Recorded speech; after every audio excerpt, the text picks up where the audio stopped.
Hey everyone, and welcome back. We love getting your requests for deep dive topics, and this one's been topping the charts lately. It's one that's both ancient and more popular than ever. Exactly. Astral entities. But not just, hey, tell us about ghosts and angels, right?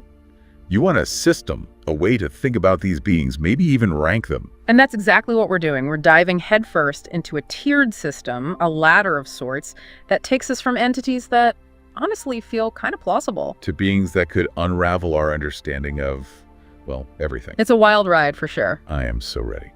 So where do we even begin on this astral climb? Every good ladder needs a first rung. We're calling it the C tier. These are entities that, while still shrouded in mystery, feel the most believable to a lot of people. All right, C tier, the grounded floor of the astral penthouse. Who are we meeting on this level? Well, we have to start with those who never quite left right. Ghosts. Classic. The belief in ghosts, in some kind of lingering energy tied to places or people, it's everywhere. Every culture has its own versions. It really is a universal fear or fascination, isn't it? This idea that there's unfinished business, energy lingering beyond physical death. Which begs the question, what is that energy? Is it purely emotional? Or is it something more spectral? Okay, so ghosts, chilling but relatable. Who else is hanging out in the C tier? Let's go from chills to comfort, angelic guides. Like our own personal guardian angels. You got it.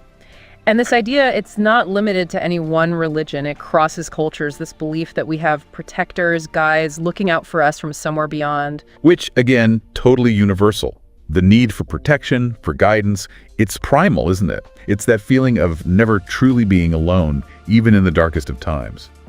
But is feeling it enough? That's the thing about the C tier. It lives in that space between belief and hard evidence. All right, so far we've got lingering energy and comforting presences.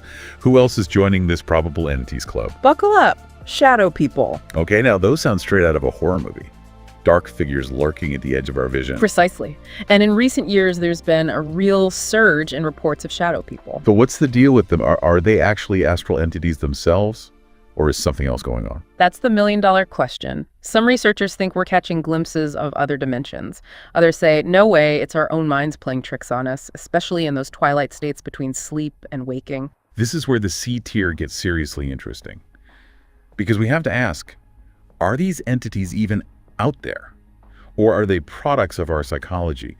Maybe even amplified by the power of suggestion. Right. It's a total blend of the paranormal and our own minds. Man, this deep dive is already making me question everything. Could those spooky stories just be our brains trying to make sense of the unknown? Maybe, but hold on tight, because things are about to get even more mind-boggling. As we ascend to the B tier, we're encountering entities that require a bit more, let's say, suspension of disbelief. Oh, I'm intrigued. Who are these mysterious yet plausible figures in the B tier? First up, we've got astral projectors. Now imagine this. Your consciousness, it detaches from your physical body and goes on a journey through other realms. Well, hold on. You're saying this isn't just the stuff of fantasy novels. People actually believe they can do this. Believe it, and they practice it. Astral projection has roots in ancient traditions all over the world. So we're not just talking about, like, floating above your bed here. We're talking about visiting other dimensions. Interacting with beings we can barely even fathom. That's the general idea. It gets at this possibility that our consciousness, our true selves, aren't bound by our physical forms. That maybe, just maybe, we have the potential to explore realms totally beyond our normal senses. I mean, that's both exhilarating and terrifying. Okay, from consciousness explorers to what's next on our B tier adventure? Let's tap into something a little more grounded, shall we? Or at least connected to the ground. Elemental spirits. Oh, I love this. This is where we get into the spirits of the forest, the creatures of myth and legend. Exactly. Think about fairies dancing in moonlit meadows, gnomes guarding their hidden treasures, sliffs swirling in the wind, even those mysterious creatures lurking in the depths of the ocean. I've always been drawn to those stories. It's like these entities give a voice to the energy we feel from nature, the earth, the air, water, fire. It's this recognition that nature isn't just a pretty backdrop to our lives, right? It's a powerful force, maybe even with a consciousness of its own. It definitely makes you look at a thunderstorm or a rushing river in a whole new light.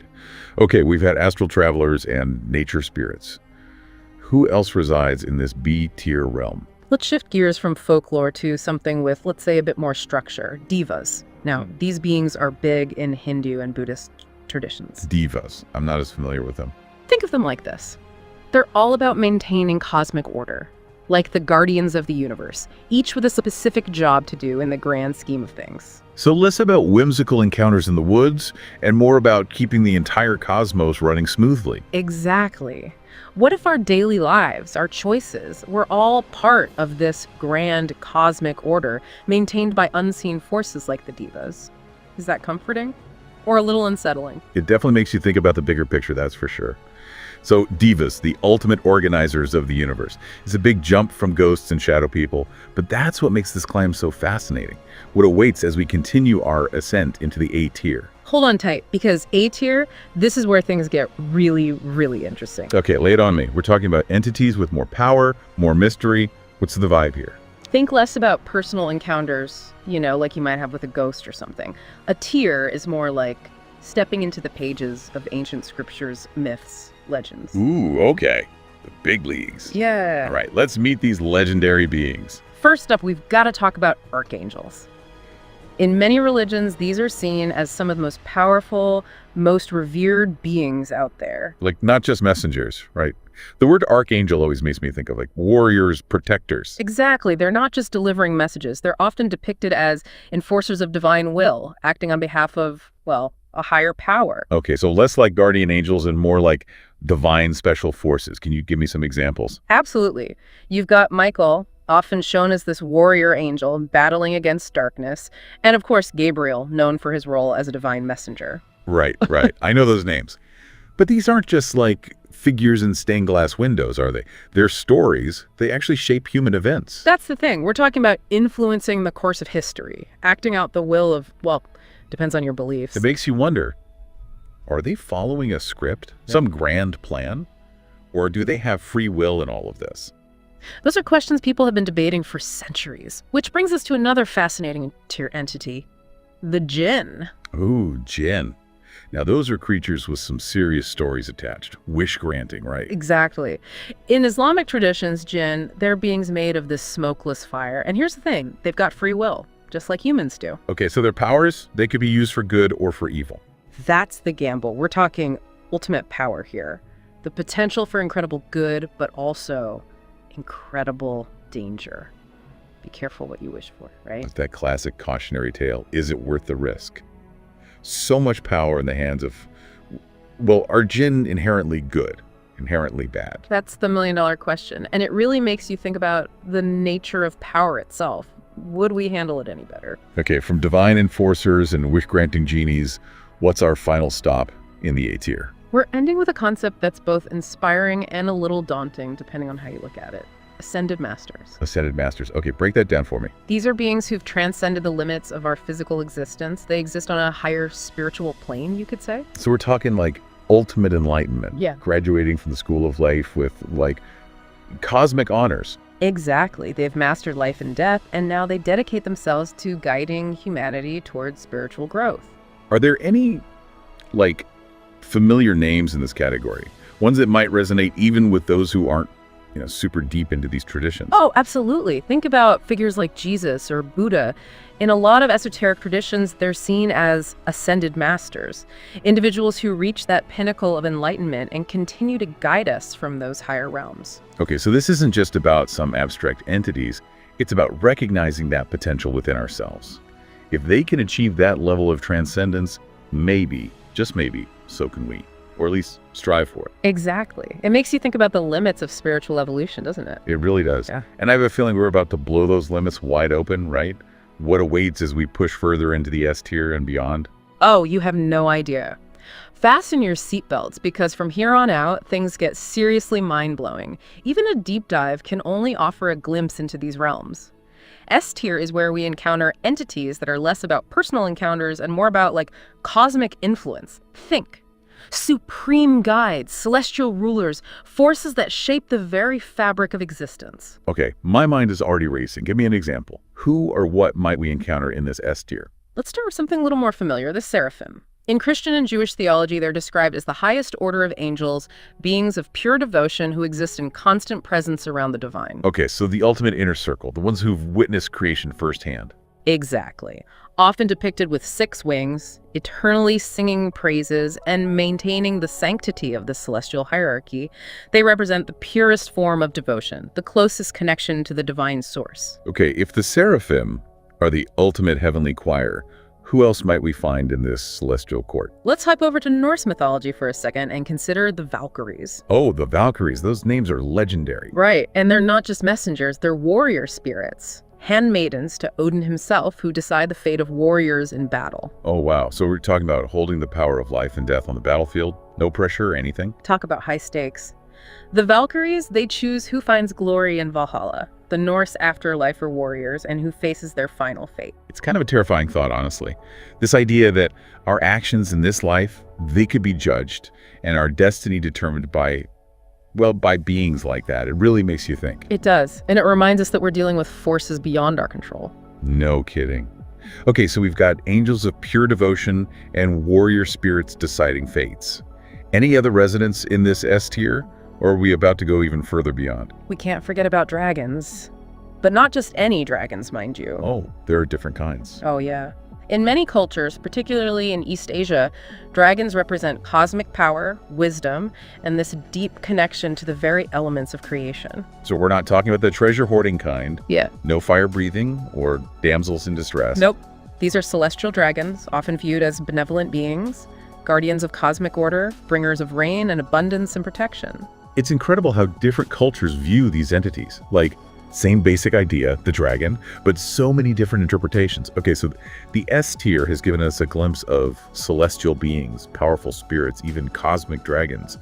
But I have a feeling we're not done climbing yet, are we? And not even close. We're about to enter a realm where reality itself starts to unravel a bit. Buckle up, because we're venturing into the S+ tier. S+.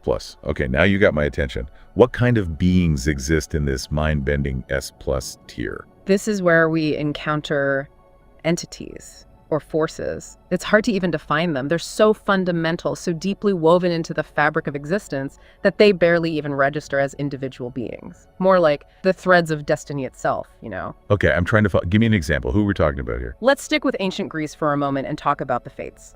The Moirai. Oh, the Fates. Those names send chills down my spine. They're the ones who control destiny, right? Even the gods had to respect their power. Exactly. The Fates represent this unchangeable nature of fate. They spin the thread of life, they measure it out, and they decide when it's time to cut it short. It doesn't matter if you're a humble peasant or a powerful god, everyone answers to the Fates. It's terrifying and kind of comforting at the same time. Like, there's an order to things, even if we don't like it or understand it. But if the Fates represent destiny, who or what represents, like, creation itself? Let's stick with ancient Greece for a moment and talk about the primordial Titans. The Titans, I know those names. Weren't they like the precursors to the Greek gods? They were. These are entities that predate even the Olympian gods. They embody those raw, untamed forces of creation. Gaia, the earth, Uranus, the sky, Kronos, time itself. Wow. Okay, so we're talking about the building blocks of existence here. The things that honestly we take for granted every single day. Exactly. These aren't gods in the traditional sense. They're embodiments of raw, untamed power. The primal forces that shaped the universe before there was order. So the Fates remind us their time is limited, and the Titans show us the power behind everything. Are there other stops on our S+ tour? Because I have a feeling things are about to get really wild. Hold on tight, because it does. We're about to enter the realm of, some might call it cosmic horror. Entities so alien, so outside of human experience, even trying to understand them can drive you mad. Okay, now you've got my attention. This is like venturing into H.P. Lovecraft territory, isn't it? It is. And our first stop in this mind-bending realm is Yog-Sothoth. Yog-Sothoth. That name does not sound friendly. It's not. Imagine an entity that exists outside of time and space. It's everywhere and nowhere at the same time. My brain just short-circuited. How is that even possible? Everywhere and nowhere. That's the thing about Yog-Sothoth. It defies all logic, all human understanding. It's said to be this: gateway between realities, a being of unimaginable knowledge and power. It's the kind of entity that makes you question everything you thought you knew about, reality itself. Yeah. Just trying to comprehend it is like staring into an abyss. That's a good way to put it. Okay, so Yog-Sothoth, like a cosmic riddle we weren't meant to solve. What other mind-bending entities await in the depths of the S+ tier? think I need a minute to process all this. Take a breath, because it does get stranger. Let's talk about Azathoth. Azathoth. Yeah. It's another one of those names that just, I don't know, it unsettles me. It's often referred to as the blind idiot god. The blind idiot Right. god. That's Yeah. oddly specific. And Terrifying. And kind of intriguing all at the same time. Tell me more. so picture this. Azathoth is at the center of the universe, but it exists in this state of perpetual slumber, a chaotic, mindless entity. And it's said that all of reality, everything we know, is just a dream within the mind of Azathoth. So, if Azathoth ever wakes up, Let's just say it wouldn't be good for anyone. The very fabric of existence, everything, it would simply cease to be. okay, I am getting some serious existential dread just thinking about it. It makes me feel pretty insignificant, doesn't it? Like we're all just figments of imagination in the mind of some colossal, slumbering being. But I have to ask, we haven't reached the top of this ladder yet, have we? What lies beyond even the S+ tier? We've reached the realm beyond broken tears. This is the domain of the ultimate, the infinite, the unknowable forces that defy not only comprehension, but even description itself. Okay, wow.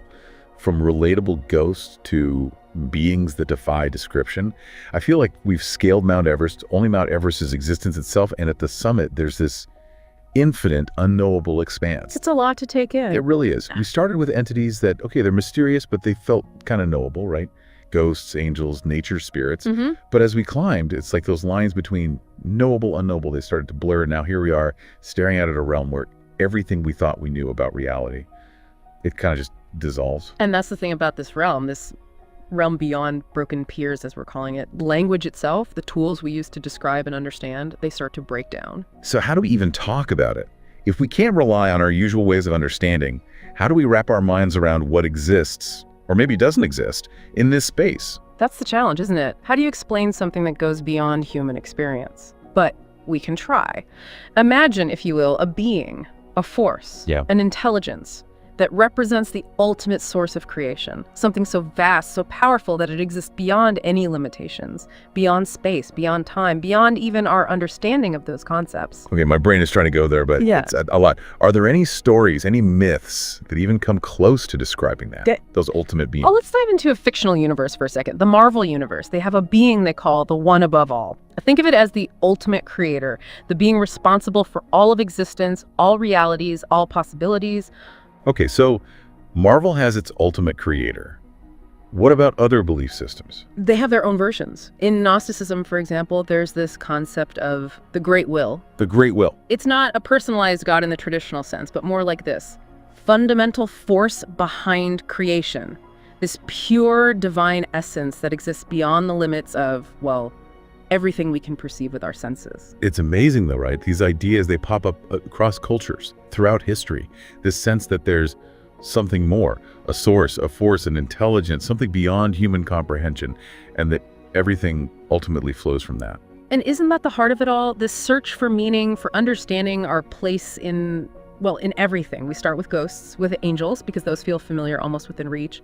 But the more we explore, the more we realize how much we don't know. It's both humbling and kind of terrifying, isn't it? It is, and that's the beauty of it too, this awe at the vastness of existence, the mysteries that we may never fully grasp. We set out on this deep dive, hoping to understand these entities, these beings beyond our world, but the real discovery is about understanding ourselves, our place in all of this. Beautifully said. It's about recognizing that we are part of something much larger than ourselves, a mystery that unfolds with each passing moment. This deep dive has been incredible, a true exploration into the unknown.